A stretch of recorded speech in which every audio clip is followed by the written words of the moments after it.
kelompok 1 akan menjelaskan tentang Ciliata dan Rhizopoda. Pertama, saya akan menjelaskan ciri-ciri atau karakteristik dari Ciliata. Yang pertama itu bergerak dengan silia atau rambut getar, merupakan organisme yang bersel tunggal, memiliki bentuk tubuh tetap dan tidak berubah, bentuk tubuh yang bermacam-macam, dan dapat hidup secara bebas. Istilah lain dari bahasa Yunani Ciliata adalah phylum Ciliophora. Dan bahasa lain dari Ciliata adalah Infusoria. Selanjutnya adalah reproduksi dari Ciliata.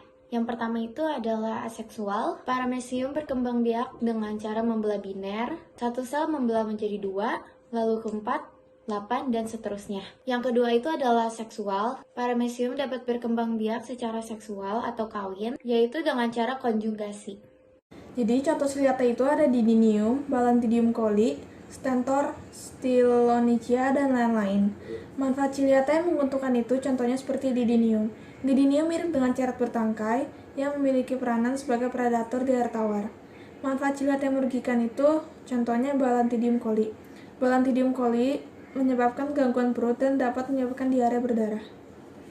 Jenis hewan dan tumbuhan Ciliata. Jenis hewan dan tumbuhan Ciliata ini ada 6. Yang pertama adalah Paramecium. Paramecium ini sering disebut sebagai binatang sandal karena bentuknya itu menyerupai seperti sandal. Nah, panjang dari Paramecium ini kurang dari 0,25 mm. Yang kedua ada Nithoterus ovalis. Nithoterus ovalis ini adalah spesies Ciliata yang hidup parasit di dalam usus kecoa. Yang ketiga ada Stentor. Stentor ini adalah jenis Ciliata yang berbentuk seperti trompet dan menetap di suatu tempat. Yang ketiga ada Vorticella. Vorticella itu adalah jenis Ciliata yang berbentuk seperti lonceng bertangkai panjang dengan bentuk lurus atau spiral yang dilengkapi cilia atau rambut di sekitar mulutnya. Yang kelima ada Didinium. Didinium ini merupakan jenis Ciliata yang berperan sebagai predator pada ekosistem perairan, yaitu pemangsa Paramecium. Yang terakhir ada Stylonychia. Stylonychia adalah jenis Ciliata yang bentuknya itu seperti siput atau oval. Cilianya ini berkelompok yang disebut dengan ciri. Stylonychia ini ditemukan pada permukaan daun yang terendam oleh air.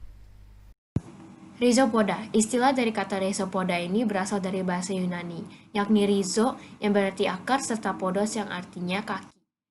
Rhizopoda sering disebut juga dengan Sarcodina. Dengan demikian, rhizopoda ini berarti kaki yang menyerupai akar.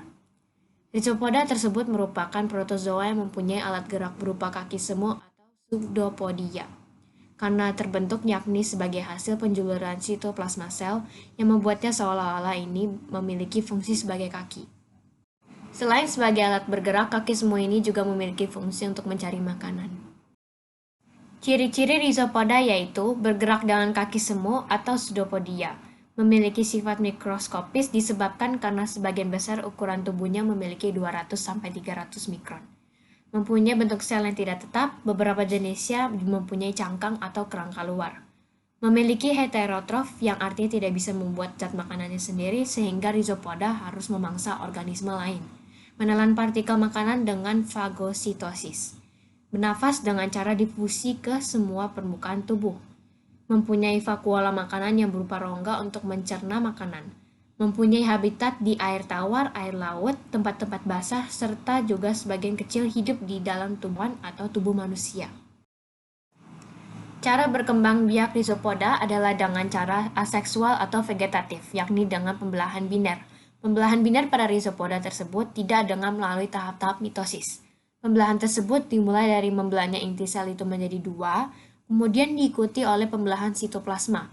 Pembelahan inti itu akan menimbulkan lekukan yang sangat dalam, kemudian lama-lama akan putus sehingga dari situ terjadilah 2 sel anak.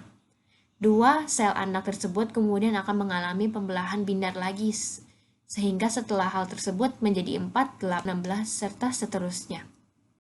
Jadi, protozoa itu dapat menguntungkan dan merugikan. Peranan protozoa yang menguntungkan yang pertama adalah sebagai bahan dasar pembuatan alat gosok. Yang kedua, protozoa dapat dijadikan sebagai indikator minyak bumi. Dan yang ketiga adalah membantu proses pembusukan sisa makanan. Peranan protozoa